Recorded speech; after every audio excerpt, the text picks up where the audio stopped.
adelante. Ahora sí, pues muchas gracias. Buenas tardes. Estaba agradeciendo la invitación de la JUFED y de la UNAM por haberme contemplado como panelista en este Congreso Nacional e Internacional sobre la independencia judicial. Y bueno, yo he estado escuchando a los jueces básicamente y la perspectiva de los litigantes, de los abogados colegiados, es un poco diferente. Tenemos desde luego una enorme disposición de apoyar a la JUFED, como bien lo saben, a fin de que tengamos juntos una fuerza que nos permita defender la independencia judicial, que desde mi perspectiva es fundamental. Voy a empezar un poquito, nada más muy brevemente, a hacer una historia desde los últimos años en donde caímos en una etapa complicadísima a causa de la pandemia. Y es una obviedad decir que esta ha presentado un cisma en todos los ámbitos de la sociedad a nivel mundial. La emergencia, nuestra poca preparación para un caso de esta naturaleza, inesperado, la incertidumbre que hubo durante tanto tiempo, 2, 3 años, ha provocado cambios, ralentizaciones y daños directos y colaterales a todos, pero sobre todo en casos muy importantes, bueno, a la salud desde luego, pero también a la administración de la justicia. Por otro lado, las personas que hemos sufrido COVID, yo 3 veces, pero bueno, y las personas que no lo sufrieron, pero que pensaron que lo tenían que sufrir, digo que lo iban a sufrir, nos han alterado los sentidos. Vivimos con un miedo siempre a lo desconocido, ahora ya vacunados, ahora ya mucho más controlado, pero empezamos a descansar. El Estado de Derecho no es, pues, la excepción. Si pensamos en una definición del mismo como un conjunto de normas jurídicamente vinculables, universales y heterónomas que rigen a un conjunto de personas en este país y en todos los países, en la mayoría de los países, tenemos que la excepcionalidad de una pandemia representó retos evidentes a su mantenimiento y para su correcto funcionamiento. Cómo mantener la rigidez normativa que da certidumbre a las acciones que realizan las personas y más aún el poder público en los tiempos en los que se demanda una flexibilidad inusitada. Cómo garantizar los derechos de las personas cuando el Estado está físicamente imposibilitado para proveer los bienes y servicios básicos, en este caso el poder judicial, la impartición de justicia que se requieren, y que hasta hace unos días publicó la Presidencia del Poder o la Judicatura que se regresará a las actividades normales, pero hemos vivido 3 años sin estas actividades, ¿no? Considero que en este contexto el Estado de Derecho, el Estado democrático de Derecho, porque no es lo mismo el Estado de Derecho en un país donde se violan los derechos humanos como en un país como México, que tenemos otro contexto, pero el Estado democrático de Derecho pues se encuentra en una encrucijada. No ha salido invicto de este estrés que estamos hoy saliendo del mismo. Hoy más que nunca hemos visto con desesperanza la frase, por ejemplo, derechos de papel, utilizada desde hace más de 2 décadas en la teoría constitucional para hacer evidentes estas prerrogativas que, a pesar de estar reconocidas en diversos textos con valor legal, no pudieron materializarse. Y bueno, y es una realidad que se convierte hasta una costumbre ya a la que tenemos que romper, porque tenemos que volver a esta normalidad. En este sentido, podemos decir que el Estado democrático de Derecho tiene una deuda creciente en la sociedad en su conjunto. Sin embargo, la realidad es que el Estado de Derecho se vio afectado por cuestiones totalmente fuera de nuestro control y a las que no estábamos preparados. Entonces, sobra decir que la conjunción de todos estos puntos es una receta para la catástrofe que vivimos. Una sociedad que no ve materializados los derechos que tiene reconocidos y que no ve traducidos en bienes y servicios todo su esfuerzo que ha trabajado. O sea, se perdieron muchísimos empleos, pero además de perder empleos, la gente que los mantuvo, se redujeron los ingresos y además de ello, dejaron de proveerse una serie de bienes y pues a lo que nos interesa a nosotros, la justicia detenida temporalmente y después retrasada cuando empezamos, por ejemplo, en la Ciudad de México, un día nones, otro día pares, audiencias que nos citaban a 6, 8 meses. ¿Y dónde está? Dicen, la justicia tardía es injusticia, decía Séneca, en otras palabras, ¿no? He dicho en otros términos, el cierre de actividades presenciales debido a la contingencia sanitaria evidenció un rezago importante en el que se encuentra el sistema judicial en materia de digitalización de trámites, mejora regulatoria y justicia abierta. Aunque en algunos casos se han logrado avances importantes que hubieran sido normalmente en 10 años, se lograron en 2 años. Esto lo vivimos en las grandes ciudades, en las ciudades importantes. ¿Qué sucede, por ejemplo, hoy que estoy aquí en Oaxaca?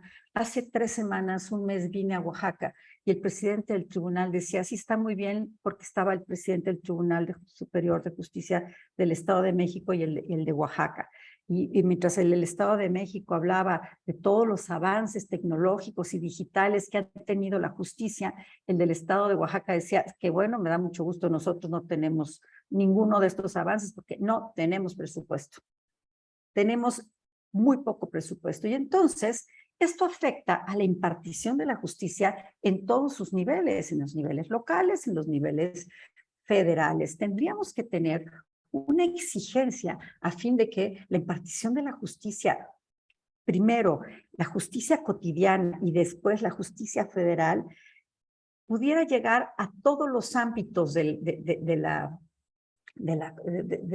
país, ¿no? Bueno, entonces tenemos que uno de los más importantes elementos para generar la confianza en la ciudadanía no nada más es que la justicia llegue a todas las personas, sino que llegue bien y que los miembros del Poder Judicial tengan absoluta autonomía, independencia, para poder generar en la sociedad esta confianza que estamos esperando. Es bien sabido que en México el Poder Ejecutivo ha dominado frente a los dos poderes, sin embargo, eso tiene que terminar. Durante todos los años en los que el PRI gobernó, los 70 años durante el PRI gobernó, quien era digamos, el dueño del país, pues era el presidente, el que determinaba absolutamente todo, ¿no? O sea, hombre, no me refiero a sentencias del día a día, pero sí a las tendencias. Y esto no puede ser. Simplemente los dos partidos que entraron en el 2000, digo, el partido que entró en 2006, que es el PAN, y después este partido, el actual partido Morena, siempre pugnaron por una independencia judicial. No obstante, hoy tenemos declaraciones presidenciales en el sentido de que va a haber consecuencias en contra de quienes han recurrido, de quienes han resuelto de manera contraria a sus designios. Les voy a leer muy brevemente el comunicado que el 10 de octubre hizo la Barra Mexicana Colegio de Abogados, que es muy importante justo para el tema que estamos hablando. Y dice así, fue un comunicado aprobado de manera unánime por todo el Consejo Directivo.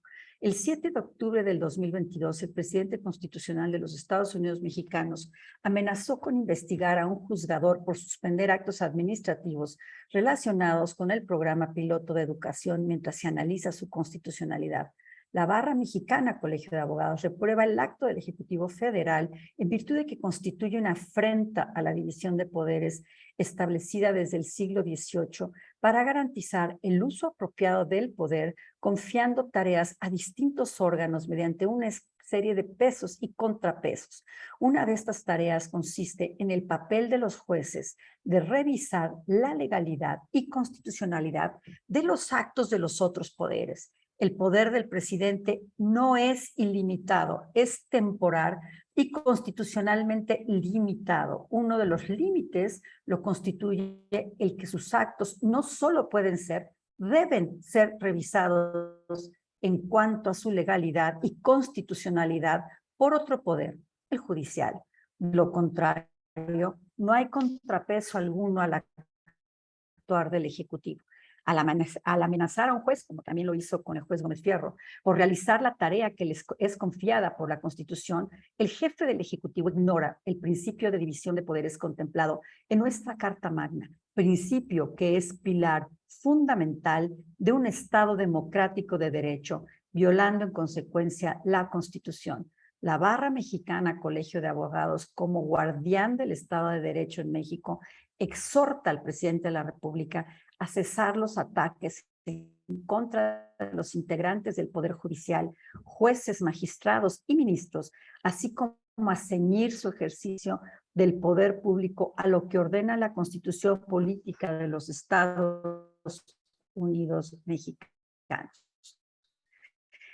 Bueno, este pronunciamiento, igual que hemos realizado, han tenido una importante reacción por parte de los jueces, del público en general, de las personas que no entienden cómo es posible que el presidente de la República amenace e intimide a los miembros del Poder Judicial local, pero sobre todo federal.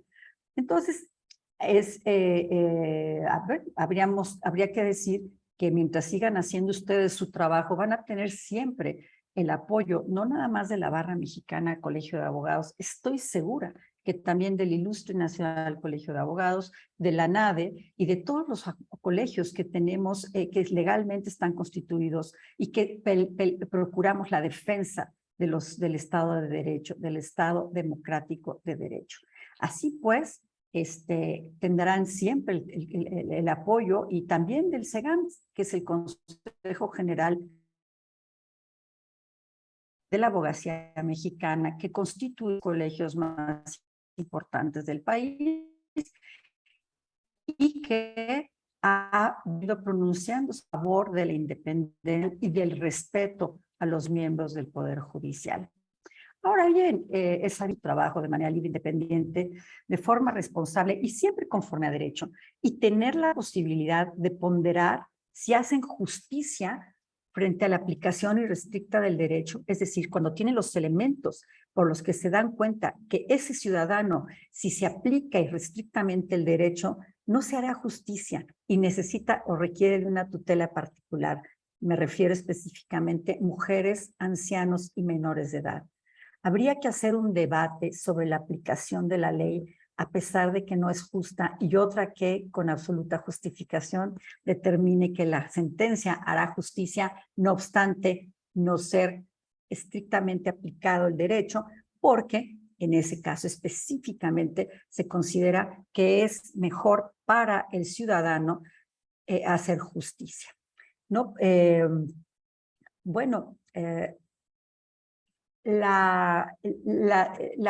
no respeto a la independencia judicial tiene consecuencias profundas, no solo en el ejercicio de la abogacía, sino en la actuación de todos del propio poder. Si hace rato decía el magistrado que en otros estados de la República consideran que, o en este mismo, digamos, en la Ciudad de México, que los jueces son corruptos. En realidad, consideran que los jueces, los magistrados, los ministros, los abogados y todos los servidores públicos además son corruptos. ¿Por qué? Pues porque es la fama que tenemos. Nosotros, dentro de la barra, hemos estado tratando por muchas vías de hacer la dignificación de la profesión, a los jueces también, magistrados. O sea, tenemos que dignificarnos, tenemos que ustedes independizarse completamente del poder ejecutivo, y nosotros como abogados respetar esta independencia, pero además dignificar a la abogacía sin promover la corrupción de los propios poderes judiciales. Es fundamental para que este país salga adelante. Y tenemos unos y otros una deuda con el Estado de Derecho, porque, perdón ustedes, un juez no se corrompe solo, un juez se corrompe cuando hay un corruptor. ¿Y quién es el corruptor? Pues normalmente son las empresas, las patronas físicas, todas ellas a través de un abogado. Ahora, pues estamos viviendo una de las etapas más convulsas y difíciles de la historia, tanto a nivel nacional como internacional, atestiguando, no sin asombro, la violación permanente y reiterada de los derechos humanos. Y esto para mí es una profunda reflexión. ¿Qué mundo queremos? Ustedes, juzgadores, nosotros, ciudadanos, ¿qué país queremos? ¿Estamos dispuestos a permitir que las leyes y el poder judicial pierda fuerza y respeto, que se dejen de cumplir o se interpreten de manera conveniente a los deseos de quienes detentan el poder las normas jurídicas, la Constitución, los tratados internacionales, o sea, la convencionalidad? Hemos atestiguado violaciones brutales a los derechos humanos. Ayotzinapa, la intervención del ejército aparentemente a quien se les están dando las llaves del país hoy en día, la brutal violencia de género en México. 10 mujeres en promedio mueren cada día por su condición de mujeres. Y así estamos viviendo un momento en el que el Poder Judicial tiene en sus manos que se haga justicia, que se demuestre que en este país no hay un 90 y tantos % de asuntos que se van, que no son ni siquiera muchos de ellos denunciados, sino que realmente se está impartiendo la justicia, y para ello tenemos que exigir la independencia, el respeto a su individualidad, a su dignidad, y tener elementos económicos para poder llegar a todos los rincones del país. No hay temas en los que no se detenten violaciones a los derechos humanos. Fortalezcámonos mutuamente, colegios de abogados, jueces y magistrados, para que podamos darle confianza al país y generar que este poder judicial y esta asociación que es como nosotros, ¿no? Es una especie de sindicato de abogados, sindicato de jueces. Unidos podemos generar una fortaleza que es necesarísima para que el país siga adelante y no permitir que que siga el poder, perdónenme que insista tanto, el poder ejecutivo quitándole dignidad al poder judicial, y también desde luego lo está haciendo con el poder legislativo de la manera en que todos lo hemos atestiguado. Y bueno, me gustaría dejar algunas interrogantes nada más para cerrar en unos 2 minutos. Hay cuestionamientos que hoy nos hacemos, y empecé diciendo que Oaxaca, por ejemplo, no tenía la capacidad económica para generar la abogacía digital o la impartición de justicia digital. Uno de ellos es el ejercicio. ¿Cuáles han sido los cambios más perceptibles del derecho en los últimos 25 años? Bueno, pues desde que yo empecé a trabajar como abogada pasante hace 40 años, yo tenía que ir en metro porque no teníamos coche, a ver el boletín judicial, porque llegaba al despacho, pero llegaba tarde, directamente en el juzgado, o a recibir hablar por teléfono en una caseta, que me dictaran los acuerdos que yo tenía que ver. Hoy tenemos un boletín electrónico, hoy tenemos acuerdos digitales, hoy tenemos en muchos estados de la República expedientes digitalizados, audiencias no presenciales, con las garantías relevantes, en el sentido de que la persona que está siendo testigo no quede, no reciba información al poder atestiguar. Nos explicaba el magistrado Sodi del Estado de México justamente que había unas cámaras especiales que se estaban utilizando para poder generar en los ojos del testigo, a través de los ojos, ver si se están haciendo trampas. Algo increíble, habría que checar eso. ¿En qué medida la pandemia vino a acelerar la tecnología? Evidentemente lo hizo, se habla de 10 años. Son cuestionamientos que me gustaría que algún día nos reuniéramos de nuevo. ¿De qué manera se puede medir el impacto de la reforma constitucional del 2011 en la concepción de los derechos humanos, y si la digitalización promueve esto, o al contrario, ha afectado a los derechos humanos? Hay que acordarnos de que hace algunos años muchos litigantes tramposos recurrían al famoso recurso de alzada, es decir, se llevaban constancias de los expedientes o los expedientes porque había documentos que afectaban. Era Era algo no muy común, pero sucedía. Incluso algún muy importante, no voy a decir su nombre, pero litigante se comió un pagaré en plena audiencia, ¿no? Y entonces, bueno, estos recursos ya no son necesarios, ya digo, ya nadie lo puede hacer, es decir, ya no lo van a hacer. ¿Por qué? Pues porque están digitalizados los expedientes. Es más, ni siquiera tendríamos que tener que ir a un juzgado a revisar expediente y tener cámaras que nos estén vigilando cómo nos portamos, ¿no? Bueno, yo me acuerdo que mi padre encontró a uno de sus litigantes con un expediente judicial en la mano y le dijo, ¿qué es esto? Dijo, pues hice el recurso alzada. Pues corrió al litigante, por supuesto, y le obligó a devolver el expediente. Y en eso yo era muy joven y me quedé, digo, yo no lo sabía hasta después de cuando empecé a trabajar y me quedé verdaderamente satisfecha de esto. Entonces, consideran que hay un efecto directo del uso de la tecnología y la eficiencia del trabajo, o la tecnología ha deshumanizado a la abogacía, o podría incidir en la preservación y respeto de los derechos humanos, contrario a lo que mucha gente piensa. Nos tenemos que modernizar. La inteligencia artificial podrá reemplazar a los abogados, porque ahora las personas tienen acceso en algunos países a presentar sus denuncias, sus demandas, siguiendo un formato, y el abogado ya no aparece, ¿verdad?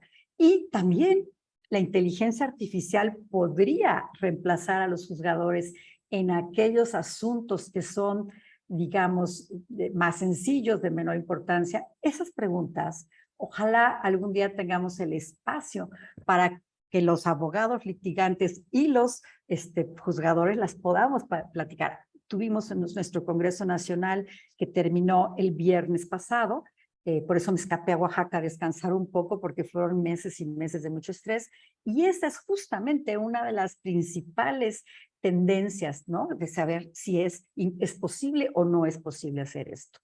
Bueno, pues muchas gracias de verdad por la invitación, escuchar a los juzgadores, sus experiencias, los miedos que existen sobre la falta de respeto y la intimidación que se está ejerciendo sobre ustedes, es absolutamente compartida por la abogacía mexicana, por la abogacía del CEGAM, del Consejo General de la Abogacía, y me refiero de verdad a una situación, una circunstancia que afecta brutalmente a la seguridad jurídica.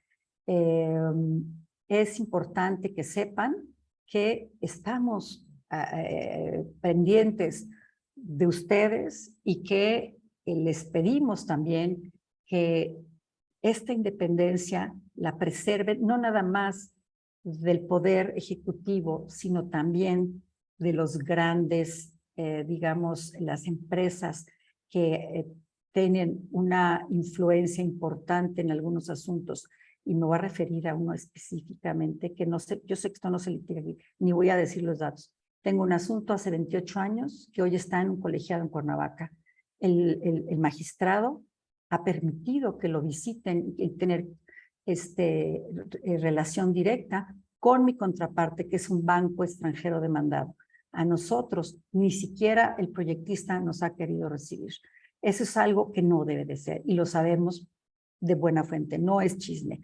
Eso también yo les pido a los miembros del Poder Judicial Federal, no lo permitan. Ustedes, que son una asociación que debe de ayudar a preservar la justicia, la dignidad del Poder Judicial, no lo permitan. No puede ser que los justiciables tengamos este miedo de que se les vayan a llegar a los miembros del Poder Judicial a sabiendas de que existen elementos que nos tienen que dar a nosotros la razón. En este caso tengo una sentencia ganada y así está. Hace 10 años no la puedo ejecutar por ese tipo de situaciones. Muchas gracias, y esto es simplemente un ejemplo, no quiero dar mi caso en particular, pero es un ejemplo de lo que los justiciables también estamos pasando.